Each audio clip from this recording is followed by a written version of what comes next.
म्हणतात ना, राजकारणात कोणीच कायमचा शत्रू नसतो किंवा कायमचा मित्र नसतो.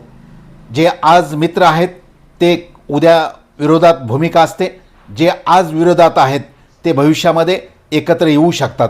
अशाच पद्धतीचे काहीसे चित्र अंबेजोगाई शहरामध्ये पाहावयास मिळत असल्याची चर्चा होत आहे. अंबेजोगाई शहरातील बहुतांशी राजकीय नेते या पवित्र रमजानच्या महिन्यामध्ये मुस्लिम बांधवासाठी रोजा इफ्तारचा कार्यक्रम ठेवतात, आयोजित करतात. सर्वांना पूर्वी आग्रहपूर्वक व्यक्तिगत निमंत्रण देऊन या रोजा इफ्तार कार्यक्रमाला बोलावले जायचे. मात्र अलीकडे सोशल मीडिया एवढा पॉवरफुल झाला आहे की आता कोणत्याही कार्यक्रमाचे आमंत्रण हे व्हॉट्सअपवर दिले जाते. व्हॉट्सअपवर निमंत्रण ज्यांनी पाहिले ते येतात, कार्यक्रम होतो. अंबेजोगाई शहरामध्ये केज विधानसभा मतदारसंघाच्या आमदार नमिताताई मुंदडा, नगराध्यक्ष नंदकिशोर मुंदडा तसेच माजी नगराध्यक्ष राजकिशोर मोदी यांच्या वतीने अंबेजोगाई शहरामध्ये रोजा इफ्तार कार्यक्रमाचे आयोजन करण्यात आले होते. काल अंबेजोगाईचे माजी उपनगराध्यक्ष रहीमसाहेब यांच्या वतीने रोजा इफ्तार कार्यक्रमाचे मौलाली दर्गा येथे आयोजन करण्यात आले. यावेळी मुंदडा गटाचे नगरसेवकासह प्रमुख कार्यकर्त्यांची तर विशेष हजेरी होतीच. मात्र नगराध्यक्ष निवडीपर्यंत मुंदडा गटामध्ये प्रमुख भूमिकेत असणारे माजी उपनगराध्यक्ष रहीमसाहेब मात्र स्वीकृत नगरसेवकाच्या निवडीचे नंतर मेहमान कलाकारासारखे क्वचित मुंदडा गटात सध्या दिसू लागल्याची चर्चा होत आहे. कालच्या रोजा इफ्तार कार्यक्रमामध्ये विशेष म्हणजे नगरपरिषद निवडणुकीमध्ये मुंदडा आणि मोदी हे दोघेही राजकीय एकमेकाचे परस्पर विरोधी गट आहेत. मोदी गटाचे जवळपास 20 नगरसेवक नगरपालिकेत निवडून आलेत.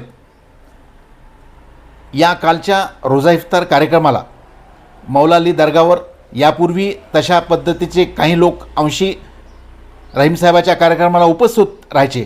मात्र या स्पीकर सदस्याच्या निवडीच्या वेळेला रहीमसाहेबाच्या ज्या भूमिकेमध्ये थोडासा बदल आला, त्यानंतर अनेकांचा मोदी गटांच्या अनेक प्रमुख कार्यकर्त्यांचा सत्कारही करण्यात आला. त्यानंतर रहीमसाहेबांचा पुन्हा मुंदडा गटाच्या विविध कार्यक्रमाला हजेरी लागलेली दिसली. त्यानंतर आजच्या ह्या रोजा इफ्तार कार्यक्रमाला मोदी गटाचे सर्व नगरसेवक तसेच प्रमुख कार्यकर्ते या कार्यक्रमाला उपस्थित होते. यामुळे ही उपस्थिती पाहून अंबेजोगाई शहरातील प्रमुख कार्यकर्त्यामध्ये पुन्हा कुजबूज सुरू झाली. नेमके या संदर्भात काय कारणे आहेत याबद्दल मात्र कोणीही उघडपणे बोलायला तयार नाही. मात्र स्वीकृत नगरसेवकाच्या निवडीच्या नंतरची जी राजकीय हालचाल आहे ती वेगळी पाहावयास सध्या तरी मिळत आहे. आज माजी आमदार पृथ्वीराज साठे यांच्या वतीने रोजा इफ्तारीचे कार्यक्रम आयोजन करण्यात आले आहे. कालच्या रहीमसाहेबाच्या कार्यक्रमाला माजी आमदार साठे व माजी नगराध्यक्ष मोदी वगळता इतर सर्वांची या कार्यक्रमाला हजेरी होती. यामुळे अंबेजोगाईच्या स्थानिक राजकारणामध्ये या उपस्थितीची बरीच चर्चा सुरू झाली आहे.